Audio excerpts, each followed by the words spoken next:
Hey everyone, a lot of you have been asking how I create those 3D model animations in PowerPoint and how I get those really crisp, eye-catching results. For example, this Porsche presentation got over 60 million views on TikTok.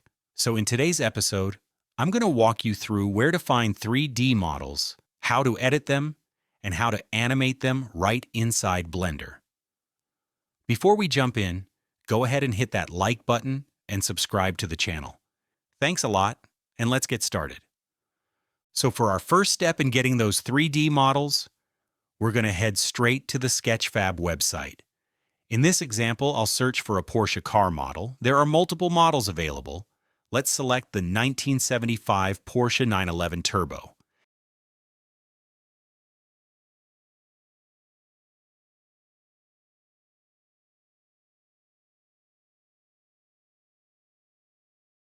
As you can see, there are multiple downloadable formats available, like Blender files, USDZ, GLTF, and GLB. We'll go ahead and download it in GLB format. Whether in 4K or 1K, it's up to your needs. Once you've got it downloaded, you just drag and drop it right into your PowerPoint presentation. And there you have it. Your 3D model is ready to use and animate. So now that we have a solid idea of where to get our 3D models, let's take it a step further and talk about how to edit them. For this, we're going to use Blender, which is a really well-known and completely free 3D modeling software.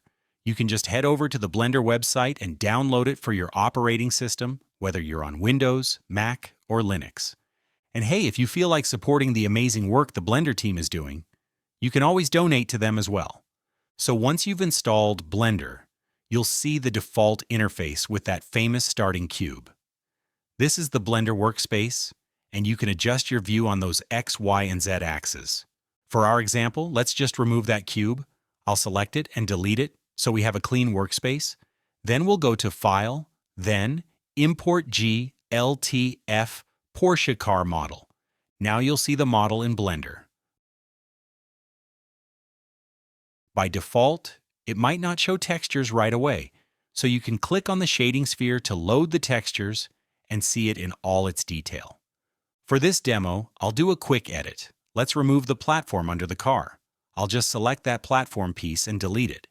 Now our car is floating freely without the base. Once you've made your edits, you can export the model back out. We'll keep it in the GLTF 2.0 format. Name it whatever you like,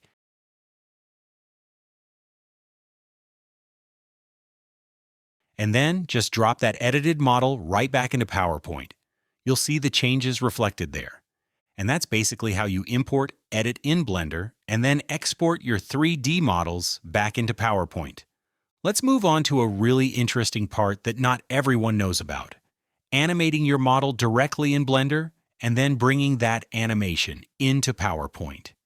We'll start by opening a new Blender file and clearing out that default cube again. Then press Shift+A to add a new mesh. And let's pick the classic monkey head. You might have seen this one before. Now let's animate it. We'll add something called an armature by pressing Shift+A again and choosing armature. This will let us move the monkey head around. We'll place the armature inside the head, and then we'll select both the head and the armature.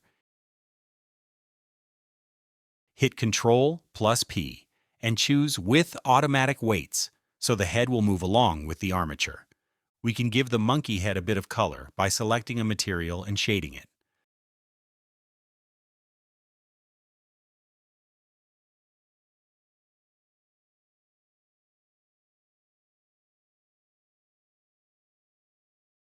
Then we'll switch the armature to pose mode so we can actually animate it. Perfect. Let's actually animate the monkey head. We'll start by pulling up the timeline at the bottom so we can see our keyframes. Then select the armature and hit I on your keyboard to set your first keyframe. This will lock in the starting position. Next, we'll move forward about 30 frames on the timeline. Now you can press G to grab and move the armature to a new position, and R followed by Z to rotate it on the Z-axis. This will give you a nice little rotation.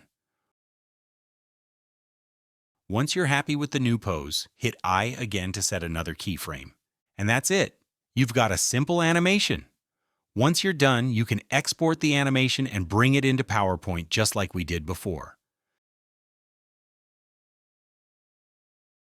Now you'll see your animated 3D model directly on your slide, and it looks smooth and well animated. You can also tweak the animation right in PowerPoint using the animation pane if you want it to play just once instead of looping.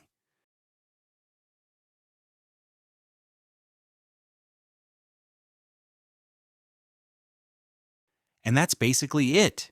You've now taken a 3D model, animated it in Blender, and brought it seamlessly into PowerPoint.